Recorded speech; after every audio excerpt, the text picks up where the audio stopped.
বাংলাদেশের সর্বশেষ গুরুত্বপূর্ণ আপডেট সংবাদ আপনাকে স্বাগত। শুরুতেই সংবাদ শিরোনাম, পরে বিস্তারিত। শুরুতেই জানাবো, রাজধানীর এলিফ্যান্ট রোডে দুই ব্যবসায়ীকে প্রকাশ্যে কোপালো দুর্বৃত্তরা, বাঁচাতে এগিয়ে এলো না কেউই। রাজধানীর এলিফ্যান্ট রোডে ইসিএস কম্পিউটার সিটি মাল্টিপ্ল্যান সেন্টারের সামনে দুই ব্যবসায়ীকে প্রকাশ্যে কুপে জখম করেছে দুর্বৃত্তরা। গতরাতে হামলার ঘটনা ঘটে, তবে শনিবার 11 জানুয়ারি এই ঘটনার একটি ভিডিও সামাজিক যোগাযোগ মাধ্যমে ছড়িয়ে পড়েছে।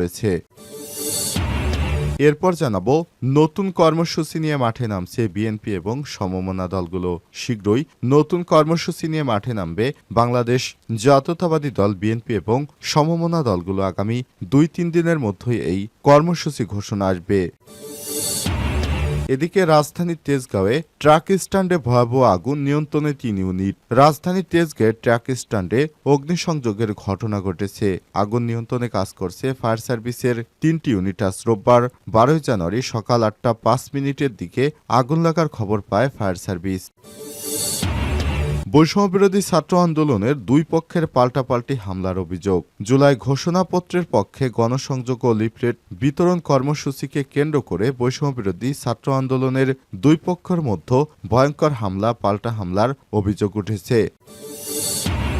এদিকে বিডিআর হত্যার মাস্টারমাইন্ড হাসিনা গং, পিলখানা ম্যাসাকার। পিলখানা হত্যাকাণ্ডে 57 জন সেনা অফিসারকে হত্যা করা হয়। এরপর বিভিন্ন বিডিআরের সদস্যদের এই হামলার সঙ্গে জড়িত থাকার অভিযোগে তাদেরকে বিভিন্ন মেয়াদে শাস্তি দিয়েছিল শেখ হাসিনা সরকার। আর এই বিডিআর হত্যার মাস্টারমাইন্ড ছিল হাসিনা গং। হাসিনা নির্দেশেই এই পিলখানা ম্যাসাকার হয়েছে বলে জানিয়েছে আমার দেশ পত্রিকা। এবং সর্বশেষ জানাবো, ফিলিস্তিনে 403 ইসরায়েলি সেনা নিহত।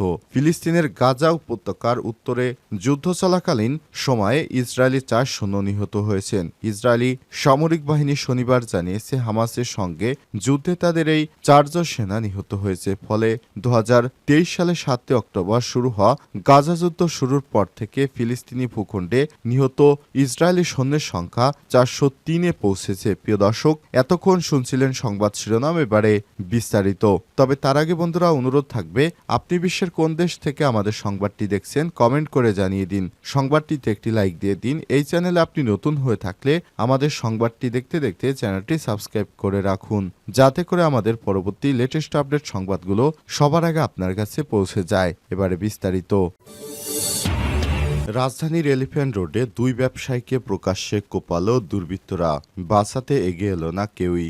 রাজধানীর এলিফ্যান্ট রোডে ইসিএস কম্পিউটার সিটির মাল্টিপ্ল্যান সেন্টারের সামনে দুটি ব্যবসায়ীকে প্রকাশ্যে কুপিয়ে জখম করেছে দুর্বৃত্তরা। শুক্রবার 10 জানুয়ারি রাতে হামলার ঘটনা ঘটে, তবে শনিবার 11 জানুয়ারি এই ঘটনার একটি ভিডিও সামাজিক যোগাযোগ মাধ্যমে ছড়িয়ে পড়ে।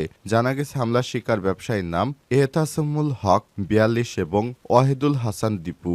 এদের মধ্যে এহতাসমুল হকের অবস্থা গুরুতর। তিনি ধানমন্ডির একটি বেসরকারি হাসপাতালে চিকিৎসাধীন। আহত অপর ব্যক্তি দীপু প্রাথমিক চিকিৎসা নিয়েছেন।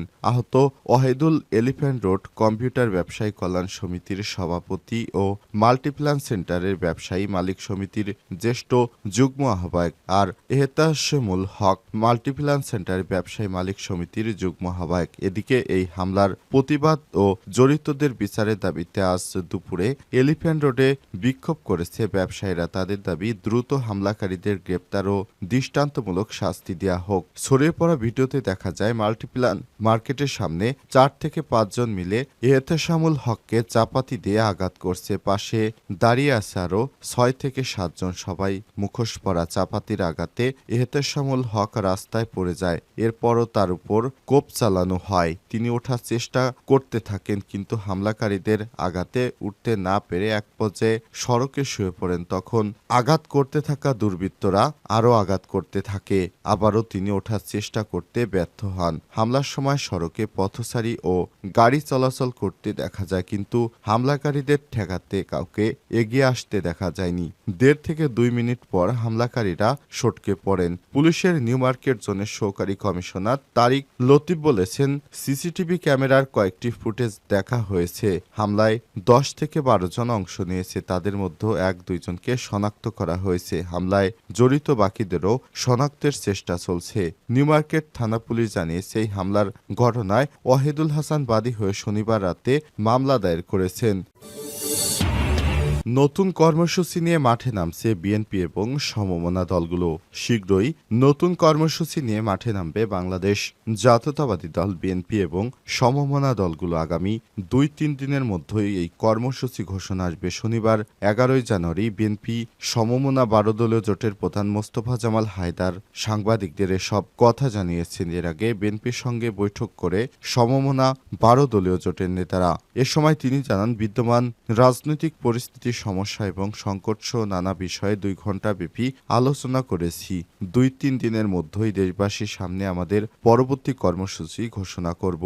এ সময় তিনি আরও জানান, 5ই আগস্টের বিজয় আজকে বিভিন্নভাবে বিপদগ্রস্ত হতে চলেছে। আমরা সবাই উপলব্ধি করছি, জুলাই আগস্টে ফ্যাসিবাদ বিরোধী সংগ্রাম মেজাজ সেটা কিছুটা হলেও হারিয়ে যেতে বসেছে। আমাদের ঐক্য কোথায় যেন একটা চির ধরেছে। আমরা এর সমাধান করতে চাই এবং আগামী 2-3 দিনের মধ্যে সর্বদলীয় জুলাই আগস্টে যেভাবে আন্দোলন করেছি, একত্রে ছিলাম, সেভাবে একটা পরবর্তী কর্মসূচি ঘোষণা করব। জনজীবনের বিরাজমান যে সমস্যা, দ্রব্যমূল্যের কষাঘাত, নির্বাচন সংক্রান্ত যে কুহেলিকা, যে ভিন্ন কথাবার্তা, ধূম্রজাল, এ সমস্ত সুনির্দিষ্ট ব্যাখ্যা আমরা প্রদান করব। এ সময় নজরুল ইসলাম খান বলেছেন, জুলাই আগস্টের আন্দোলনে এক দফার একটা অংশ আমরা অর্জন করতে পেরেছি। আরেকটা অংশ হলো গণতন্ত্র পুনঃপ্রতিষ্ঠা। আমরা সবাই জানি, গণতন্ত্র পুনঃপ্রতিষ্ঠা মানে হলো দেশের গণতান্ত্রিক শাসন। সেই শাসন প্রতিষ্ঠা করার জন্য একটা জাতীয় সংসদ নির্বাচনের মাধ্যমে আমরা সেটার জন্যই অপেক্ষা করছিলাম। কিন্তু সম্প্রতি নানাজনে নানা কথা শুরু করেছে। আমরা কিছু নির্বাচনের কথা আলোচনা করছি। আমরা মনে করি যেটা গোটা আকাঙ্ক্ষার সঙ্গে সঙ্গতিপূর্ণ নয়।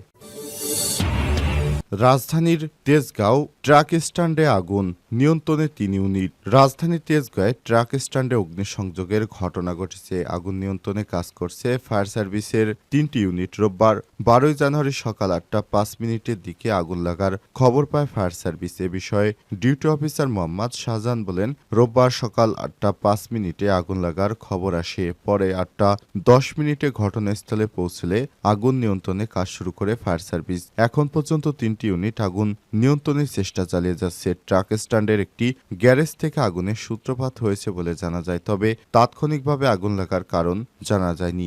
এছাড়াও এ পর্যন্ত ক্ষয়ক্ষতির কোনো তথ্য, হতাহতের কোনো খবর পাওয়া যায়নি।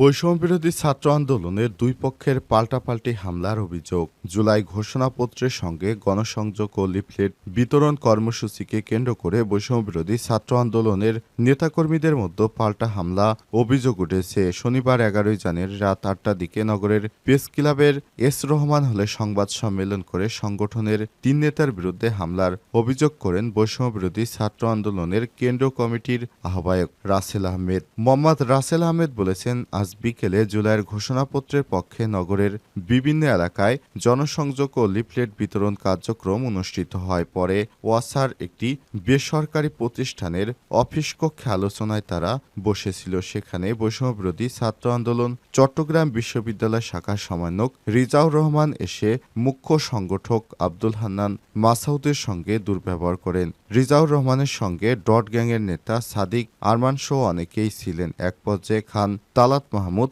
রিজাউর ও সাদিক আরমানের নেতৃত্বে আমাদের অবরুদ্ধ করা হয়। প্রায় 1 ঘণ্টা অবরুদ্ধ করে রাখা হয়েছে। আমাদের নেতাকর্মীদের মারধর করেন। এতে 7 জন আহত হয়েছে। রাসেল আহমেদ বলেন, এক পর্যায়ে ওই বেসরকারি প্রতিষ্ঠানের অফিস কক্ষ ভাঙচুর করেছে তারা। এই ঘটনার বিচার চান।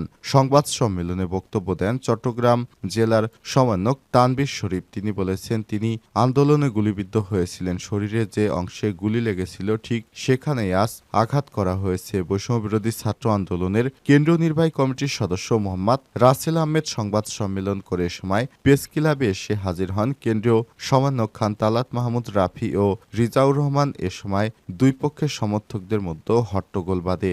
রাসেল আহমেদের সমর্থকরা রিজাউর রাফিকে দেখে ভুয়া ভুয়া স্লোগান দেয়। রিজাউর রাফির সমর্থকরা পাল্টা স্লোগান দিয়েছে।